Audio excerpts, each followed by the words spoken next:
السلام علیکم ورحمۃ اللہ وبرکاتہ۔ محترم دوستو، ابھی ہمارے معاشرے میں شادی کرنے پر ایک کمپٹیشن چل رہی ہے کہ فلاں آدمی کتنا خرچہ کیا، فلاں آدمی کتنا فیسلٹی دیا، فلاں آدمی اپنی شادی میں کیا کیا نمائش کی، اس سے بڑھ چڑھ کر میں اپنی شادی میں اپنے بیٹے اور بیٹی کی شادی میں خرچہ کروں گا۔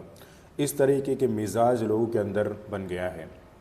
ابھی حال ہی میں میرٹھ میں ایک شادی ہوئی جو نہایت ہی فضول خرچی پر مشتمل شادی تھی۔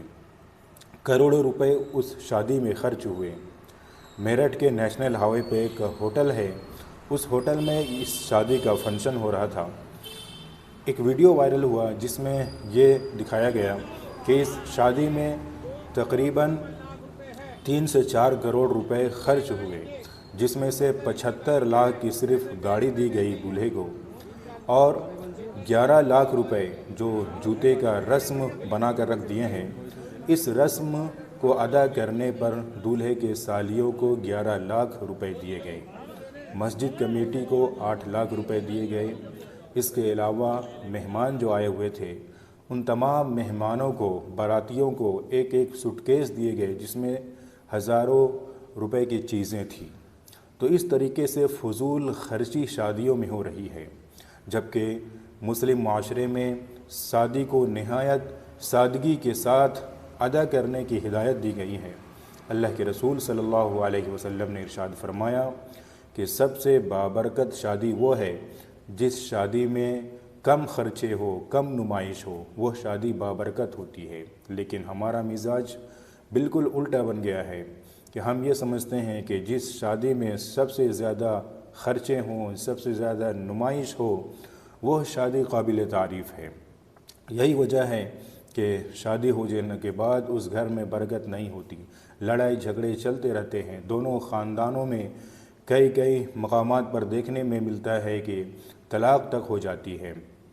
لہٰذا ایسی شادیوں سے بچیں جو غریب کی بیٹی اور غریب کے بچیوں پر اثر کرے۔ بہت سارے غریب حضرات ایسے ہیں جو ان بڑی بڑی شادیوں کو دیکھ کر وہ اپنی بیٹی کو شادی نہیں کر سکتے، اور بہت ساری بیٹیاں ایسی ہیں جو دوسرے کی اتنی بڑی شادی دیکھ کر ان کے اندر بھی ایک حسرت ہوتی ہے کہ کاش ہمارے باپ بھی اس طرح ہماری شادی کرتے۔ لہٰذا ایسی حسرت غریبوں کے اندر پیدا نہ ہو، اس لیے شادی کو نہایت سادگی کے ساتھ کرنے کا اہتمام کرنا چاہیے۔